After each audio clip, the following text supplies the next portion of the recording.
Hello and welcome to Sports Fan Entertainment, here for a little discussion topic video. Really wanted to make a video today, really wasn't sure what to talk about, but I tweeted a couple things this morning and one of my tweets really caught fire. So I started looking at the current draft order for the 2023 NFL Draft.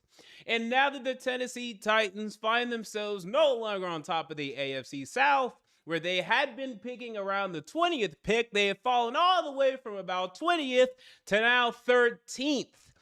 And now I'm starting to wonder, as a lot of us are, because some of us, including me, are conceding the season at this point, already conceding the fact that we are likely to lose out at this point. I'm not saying that it's not bad. Would it be better, or would it be at least more fun for us to show up and now do very well against the Dallas Cowboys and Jacksonville Jaguars and make the playoffs and still win the playoff game? Yeah, it'd be fun. But also, I'm a draft guy, and a lot of you people are also draft people, and you just can't help yourself. You just can't help it. You can't help but peeking ahead to next year and just feeling that, you know what, maybe it's time to go ahead and peek ahead to next year. And in doing so, I had to pose this question. So the Titans are currently picking 13th at 7-8. The Titans have a pretty average strength of schedule. But there are 7 and 8 teams that are not in the playoffs, and we are the second ranked in terms of the the weakest strength of schedule. So, and our strength of schedule is not going to get much tougher. Now, the Cowboys, after the Cowboys game, I think this goes up a little bit, and then after the Jaguars game, it should stay about flat. So, of the 7-win teams, a couple of these are probably going to lose out with us, but we're probably still going to remain above them in terms of draft order. Some of these 6 and 9 teams will win a game, and if I had to speculate on who that would be, so it's Carolina, Las Vegas, New Orleans, and Cleveland. I think Cleveland will win another game. I don't even know their schedule right now off the top of my head, but I'm just imagining that they'll win another game. And then probably maybe the Raiders as well, because I think they face like maybe the Chiefs week 18, and the Chiefs won't need to have that game. And maybe even the Panthers, because the Panthers are still very frisky.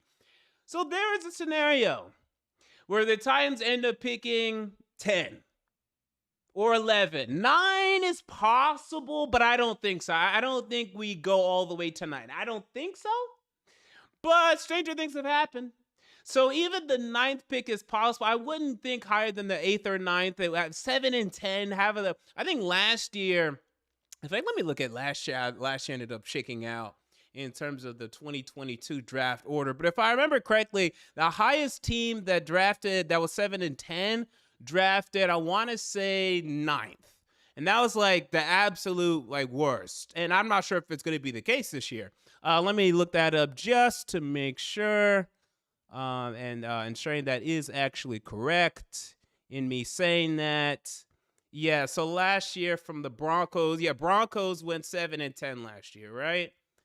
In 2021. Yeah, so Broncos went 7 and 10 last year, and they had the pick responsible for pick 9. The Falcons they should also win 7 and 10, right? Yeah, they did. And they actually picked 8th. So actually the 8th pick was the highest 7 and 10 pick last year. Maybe that would happen again, but I don't know if that's going to be us. I mean, I assume it's not going to be us being the first, maybe the second or third. Right now we're the second. So we're going to see. But now, with us potentially picking at very least very close to the top 10, this now opens the possibility for the first time that we've had in a while to trade up. Because what's about to happen here is the Chicago Bears, I think they're going to end up remaining with the 2nd pick. They're going to be open for business. Now, I'm sure they wouldn't be thrilled about moving from 2 to 10. You'd have to come with a decent offer for that. But not only the Bears would consider trading down, if the Seahawks stick with Geno, and there's a very good chance that they stick with Geno and they pass on a Stroud, The Seahawks at 3 would consider trading down. Right now, the Cardinals at 4 would consider trading down with Kyler Murray, but certainly not the Indianapolis Colts at 5. And now that you're somewhat within striking range, would you trade up for a C.J. Stroud or a Bryce Young? Now, I know this is the argument, the number one argument I've gotten against this today and tonight. We cannot do this because we do not have the draft capital for this, which I don't really know what that means. We have very normal draft capital. We don't have above average. There are a lot of teams that have multiple first-round picks because they've been trading quarterbacks or trading away quarterbacks or what have you. So we don't have that draft capital. We also don't have negative draft capital. We have literally normal draft capital. Literally normal. So I don't know why that's a problem. It's literally normal. It's fine. It's average. It's like the basic slot of picks. I think maybe we traded away like a fifth for Dennis Daly, which was stupid, but it's still basically normal. You have to give up 2 first-round picks. You'd have to. Now, before you say we can't do this, because, and this is another argument people are saying, we can't do this because there's too many holes on this team, and we need to first fill the holes on this team before you make a move like that. Okay, there's only one real team I can think about that has done that recently and gotten really away with it. Well, maybe a couple. So there's the Rams that did it with Stafford. It got them a Super Bowl, right? They accumulated a great team over years, and then when they finally had a chance to get Stafford, they got a Super Bowl out of it. Now it's not turning out great, but whatever. At least they got a Super Bowl out of it. The Chiefs with Patrick Mahomes. For years, they made the playoffs, and, they couldn't make the Super Bowl, and then they went from, the 27th pick they were scheduled to have in 2017 all the way to the 10th. They jumped up 17 spots. Now, that's crazy. Now, if you want to sit around and wait for that possibility, okay, you might be waiting a while for that, but okay. And you could also maybe argue the Texans when they took Deshaun, they took him at 12. Okay. But outside of that, normally what happens is the only way you get these quarterbacks is if you're close to being a top 10 pick and you're able to trade up, or you just stink and you're just the number 1 or number 2 pick. Otherwise, you're not going to get one of these top tier quarterbacks normally. Also, the Bills traded up for Josh Allen. So you can do that. But the thing is, we've been doing that. When you think about it, while our roster definitely took a downturn this year, the argument, hasn't it been that we've been building this roster for the past 7 years? Because I thought that's what we were doing. I thought for the past 7 years we've been building this roster. For the past 7 years did we build this offensive line and build this defense, and it didn't work out. We had a nice run, and then we missed the window. Now, we missed the window because, in part, we believed that Tannehill was going to be the guy to get us there, and he wasn't. But you know how the Chiefs were making the playoffs every year, but they couldn't win because they had Alex Smith? That's what we were doing. So when you're saying that, no, before we take a quarterback, we need to build the team first. That's what we've been doing. We've been getting better every year until this year. We went from 9-7 to 9-7 and making the AFC Championship game to 11-5 to 12-5. And the number 1 seed. We've literally been doing that. And we didn't, and then we finally took Malik, but it was in the 3rd round. So the argument to me that if we did it now, it's too early because we have to build the roster. Again, we've been doing that. It just turned out that this year things took a bad turn. The injuries piled up, and then we kind of missed a little bit of our window there. Furthermore, if Young and Stroud are that good, they'll survive, okay? It might be a year of turmoil, they'll survive. Joe Burrow survived in Cincinnati his rookie year. He got injured, but he survived. Lawrence had, oh my God, so many struggles. He had Urban Meyer straddling women in bars. He had Urban Meyer staying overnight at Ohio State. He had Urban Meyer kicking punters. He had Urban Meyer being a toxic coach. Trevor Lawrence survived. Peyton Manning had a bad situation when he joined the NFL. He survived because they were good enough. Andrew Luck had a terrible situation. Now, he ended up having to retire because the situation was so bad, but at least he survived his rookie year. Hell, he made the playoffs. If they're that good, they'll survive, okay? Some people are arguing this could be a Mariota 2.0. If you do it too early, look, Mariota, by the way, his rookie year was fine, okay? Actually, he played well. I mean, he had 19 touchdowns, 10 interceptions. Justin Fields can't do that now, okay? Marcus Mariota was better his rookie year than Justin Fields is now. And then his next year, that's when he did well. He just broke his leg. And he didn't break his leg because we had bad offensive line. He broke his leg because it was just a freak accident. Then after that, everything kind of went to hell mentally for him. That one was like a freak. I don't think the argument that it's too early is a good enough reason for me. Now, here's another counterpoint. Don't do it this year because, and look, I'm still evaluating Stroud and Young. I really like Young. Stroud, I'm still mixed on. I really need to see how he performs this week against Georgia. I've seen him now in 3 big games in college. 2 of them, he did not play well. So that concerns me. Yes, there's a lot of things that I like. One thing that would be great about a potential CJ Stroud in Tennessee, where'd he go? Ohio State. Mike Vrabel, where'd he go? Ohio State. Mike Vrabel still has very strong ties to Ohio State. If anyone knows about CJ Stroud, his personality, his play, it would be him. He'd be able to maintain close contact with Ohio State and have a good connection just based off that alone. Sounds like a beautiful duo in combination to me. But the argument that some people would have is 2024 looks better. You need to wait for 2024. Now, I want everyone to be a little, and this is difficult, do not be revisionist. Because we do this almost every year now. Every year I hear this, that you need to wait for next year. Now, this year it was actually right. So remember that?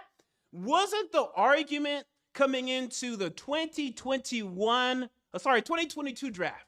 The argument is this is a weak quarterback class. Wait for next year because next year it's Bryce Young and CJ Stroud and Will Levis. At the time, people still loved Will Levis and people still now like Will Levis. That's what I was told this year. Hell, even or late last year. No. Don't take Kenny Pickett. Don't take Malik Willis. Don't take Desmond Ridder. Don't take Sam Howell. Wait until next year because that quarterback class looks good.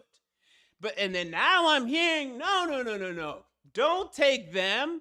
Now, I think everyone is of the opinion, and rightly so, that Stroud and Young are better than Pickett and the rest of this was a bad class. Granted, it was actually a bad class. But if you keep waiting for that class, you're just going to keep waiting. Because a lot of these quarterbacks now are staying extra years. Like, I mean, I don't think Caleb Williams or Drake May would stay. I really don't think so. But I didn't think Penix was going to stay. He ended up staying. He's going to come out when he's 24. Hendon Hooker is coming out at 25. They can sit back and take the NIL. They can enter the transfer pool. They could do this. They could get injured. What if Drake May gets injured? Right? I do believe that Caleb Williams is legit. But the only way you're getting, if he is legit, the only way you're getting him is if we are the worst team in the NFL next year. Now, if you're telling me that's what you want to do, and everyone is prepared for that, and everyone is down for that, if we're going into next season saying we are going to go 2-15, and we're all in agreement, then fine, F it. But just know everything is getting blown up. Because at that point, that's another year of Derrick Henry. He might be old at that point. He's definitely going to be older. I don't know if he's going to be done, But at that point, you're not going to be able to rely upon him to carry the offense anymore. I think he only has one more season of doing that. You're talking about, we'll see how the wide receivers develop. I mean, we're probably going to take one if you don't take a quarterback there. Sure, we'll see how they develop. Chig, we'll see how he develops. The offensive line, we'll see how everyone develops, but it's a rebuild. Like, it's a total reset. Because at that point, I think you have to re-sign Jeffrey Simmons. But Autry's not a spring chicken. I mean, first of all, I think his deal would expire next season anyway. And what is he? He's already like 32 now. What would he be, like 34 then? So yeah, he's 32 now. He's going to be 34 then. We're talking 2024 now. So at that point, you can't expect him to continue to be a reliable player for this football team. Bud Dupree might get cut this offseason.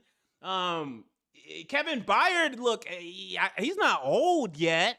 What is he? Probably 30. He was drafted 2016, maybe like 28, actually 29 then. So he should still be fine. He's 29. He should still be fine. But at that point, I think the cupboard would be very bare. And you just be saying, we're just gonna start over, right? So if that's what y'all want to do, okay. My only other point on this, so when it comes to Malik Willis, now I rewatched his tape from the Houston game on Saturday. Now, when I rewatched it, it really wasn't that bad. Now, the interception was awful. It was awful.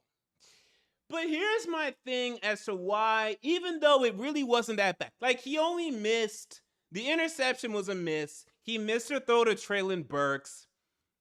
There was a drop by Chig. And then some other just incompletion, throws out of bounds. It wasn't that bad. But the problem is, again, you look up after every game and he hasn't cracked 100 yards. So it's like his upside is, well, he has this strong arm and he could throw the ball downfield. Okay, that's a great upside. But if he doesn't throw the ball downfield, then what does it matter? Now, obviously, he needs more time from the offensive line in order to do this, but he hasn't done it. And then I pulled this for just reference sake. I said, you know what? Let me go over the last 10, 11 seasons, and let's just get a list of third-round quarterbacks. Because I think we're all forgetting, or we don't know, what a third-round quarterback actually is. So this is what I did. Here is a list from 2011 through 2021 of third-round quarterbacks. All of them. This is the entire list. And by the way, I could go back to 2000. There's only a couple others that I could have added on here that are actually decent. Even they were only decent. Ryan Mallett, Nick Foles, Russell Wilson, Mike Glennon, Sean Mannion, Garrett Grayson, Cody Kessler, Jacoby Brissett, CJ Beathard, Davis Webb, Mason Rudolph, Will Grier, Kellen Mond, and Davis Mills. Okay, that's from 2011 through 2021. Now, if I would go back even before that, you'd have the best one was Matt Schaub. You had some other interesting names like Clipboard Jesus, Charlie Whitehurst, and Chris Sims was there. No one was there.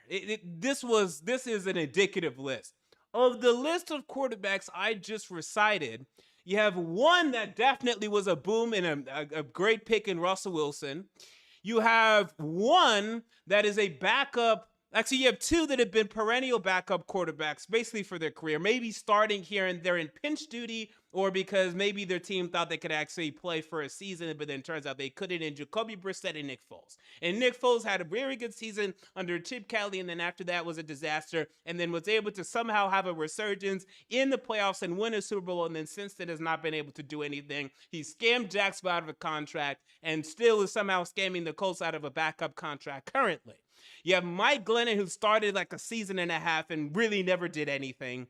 And that's it. Oh, and Davis Mills, who has gotten away with the Texans wanting to tank and saying, well, we can start him because he allows us to tank.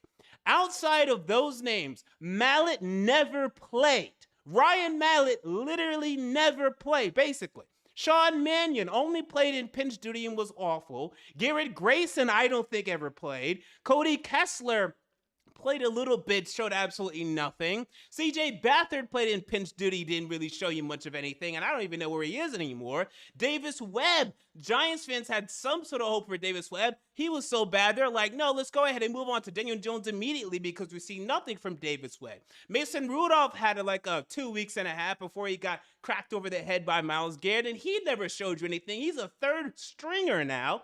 Will Grier never did anything for Carolina. And now can't even maintain a job. Kellen Mond was immediately cut by the Minnesota Vikings, basically. Third-round picks don't do anything. And of the entire list of third-round picks that we see listed here, the only ones that truly, were given the reins showed potential immediately. And his name is Russell Wilson. And you should remember this. If you don't, I'll remind you. I think it was literally his first preseason game was against us. I know it was one of the preseason games, but I think it was literally the first. He won the game. He looked good winning the game. And then he won the starting job right off the rip, was good his rookie season, and was good every single year until up to now to where he can't play anymore for whatever reason. So this idea that because you take a quarterback in the third round, you owe him the ability to have an entire season next year to start just because you took a third rounder on him doesn't make any sense. I'm not even sure if it makes sense for a second round pick outside of the top 10 or 15 picks in the second round. Christian Hackenberg was taken in the second round of the, 2000 and maybe 16, maybe 15 NFL draft. He never played. He was basically never played. He was awful when he played. He was never given the job. He should have been given the job, and they got him out there as soon as they could. As a second round pick, you don't have to play your third round pick just because you took him in the third round. First round, you have to. First round, you're on the hook. You have to at least see what you have, unless if your name is Jordan Love. Outside of that, I guess you don't have to be given a shot. But generally speaking, if you are taken in the third round or less, you're never guaranteed to start. You're not even guaranteed to make the team. Every time he's played, he hasn't even thrown for a passing touchdown yet. He doesn't even have a passing touchdown yet. So I am not going into 2023 saying Malik Willis is QB1 at all, unless if you're cool with the potential, the possibility of going 3-14. If you're cool with that possibility, then fine, start it. Outside of that, you got to either start Tannehill again, or you get another veteran in here, like a Derek Carr, who's now available because Josh McDaniels is moving off of him. I don't want Daniel Jones. I don't want Mariota. I mean, I mentioned those names the other day just as someone, like, you can't just start Malik Willis next year. You'd have to at least get one of these guys. Maybe Baker. I mean, we've discussed that before, but if it's just Willis next year and some mediocre backup like a Mariota, I mean, you don't even know how bad things can get. So I'm just warning everyone when it comes to that. Starting Malik Willis next year, from what we've seen, is crazy. So, yeah, and again, I don't think he's been absolutely, but every game you look up and he hasn't even thrown for 100 passing yards. Yes, I'm throwing a passing touchdown. He's a third-round pick. You can move off him. Who cares? If he's a career backup for a third rounder, it happens. I literally just named, how many quarterbacks did I list here? 12, let's say. Let's see. 1, 2, 3, 4, 5, 6, 7, 8, 9, 10, 11, 12, 13, 14. Of the 14 quarterbacks taken in the third round of the last 11 seasons, all of them have been career backups. A couple of them have started a season or two unnecessarily. And because maybe they showed like a spark for Nick Foles, literally just a spark, and then that was it. It faded very quickly. And Russell Wilson.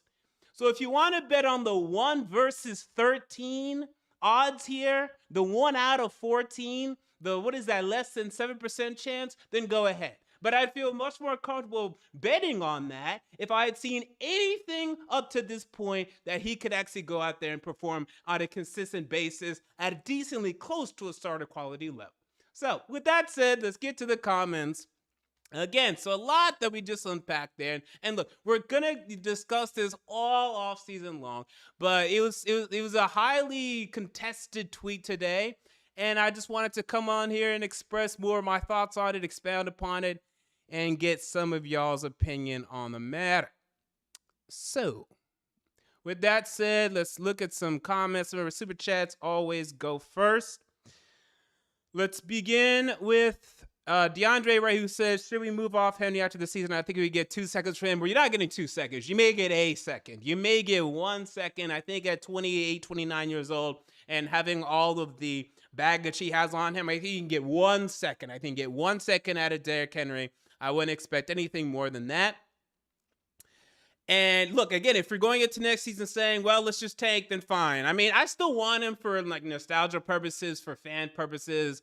I'd like for him to be, I don't think he's going to be a career Titan. I don't think any running back can be a career anything at this point. I think every single running back is going to be moved on at least by the last 2 years of your career somewhere else. But he's going to retire a Titan one day, so I'm not worried about that. But I would just prefer to keep him a couple more years. But if you're going to go down the take a road next year, then fine. You can let him go compete somewhere else because he's not going to compete here.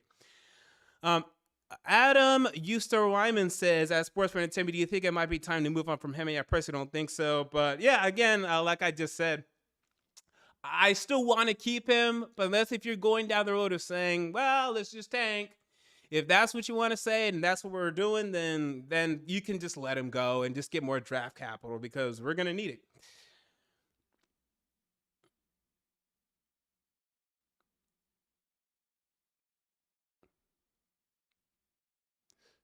All right. Let's see what other people are saying.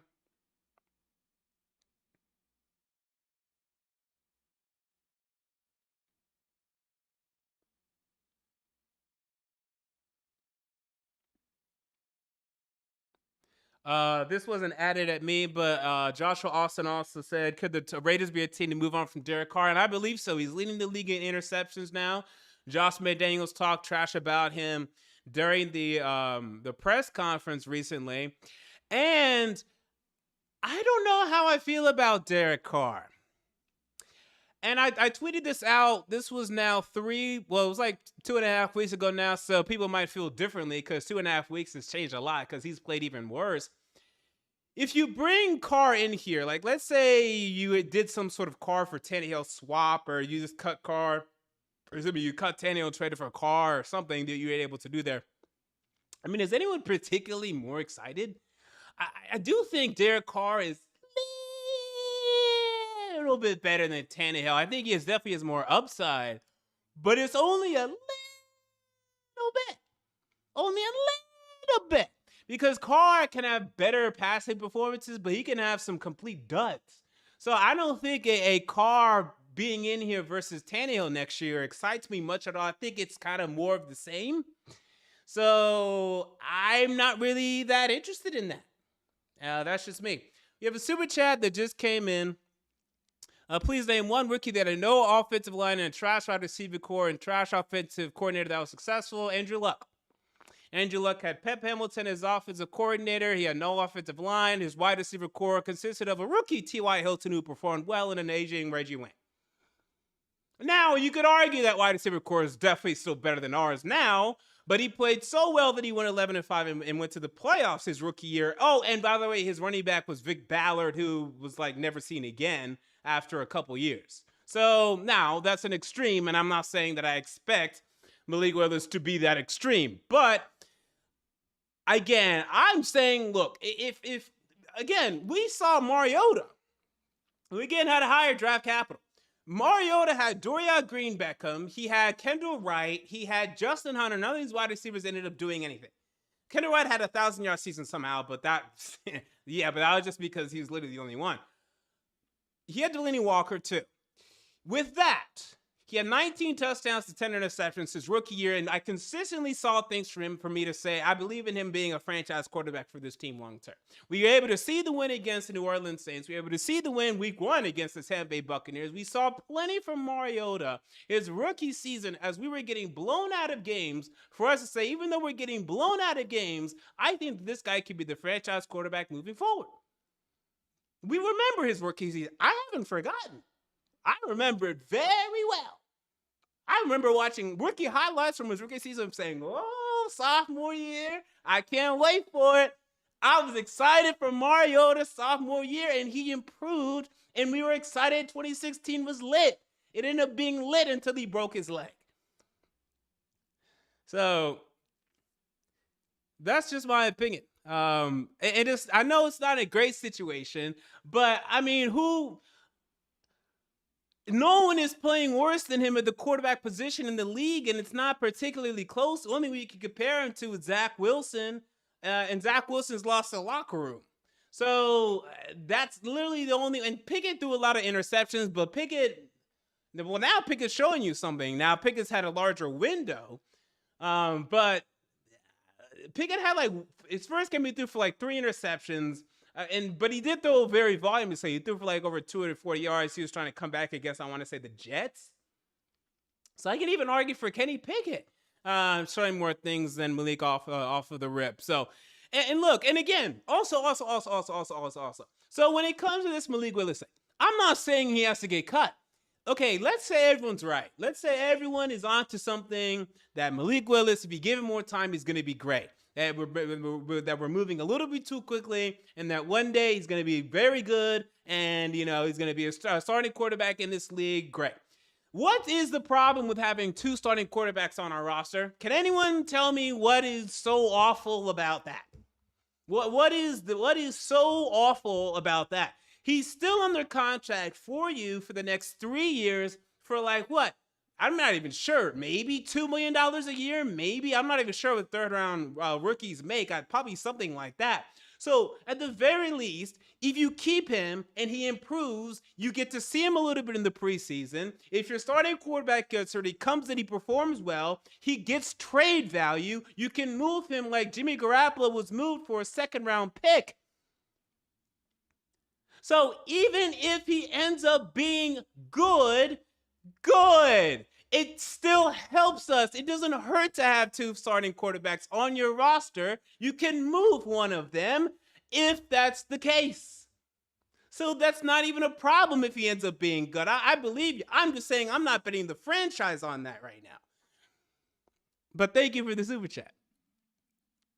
All right, let's continue. But thank you for the super chat. All right, Alex Mann says, how did the Chiefs get Mahomes? They didn't stink under Alex Smith. Well, they traded up from 27 to 10. So I guess you are on this if you're saying, well, here's what we have to do. We have to continue to build the roster so that we can continue to win games. And then, assuming that one day the Mahomes falls that no one sees, but some people see, but not enough teams see, to where you can finally trade up. And okay, that's fine. I think you're unlikely to do that. I don't know how many teams are able to effectively do that. More likely than not, you're going to have to take one of these quarterbacks in the top 10 with a pick that you had yourself, or trading up.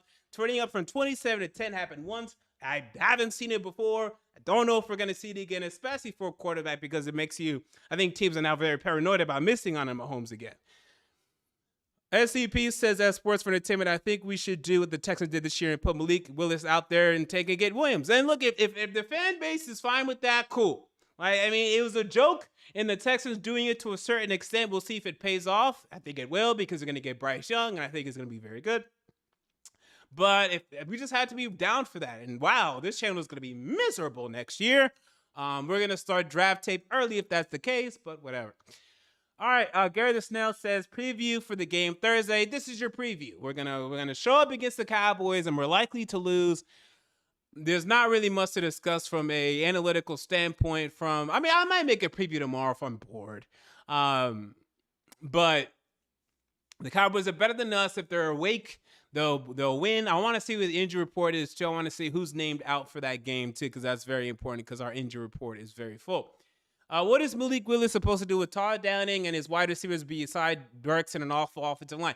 I'm not asking for much. I'm just asking for him to, at this point, have thrown at least one passing touchdown and to have thrown for over 100 yards in one single game that he's been in at this far. That's literally all I'm asking for. I don't think I'm asking much for you to throw one passing touchdown on the season and to throw for over 100 passing yards in one game that you started. I don't think that's asking much. I don't think. But I don't know. All right. Jay Wood says, as sportsman TBD, blame our losses on injuries, coaching, or talent.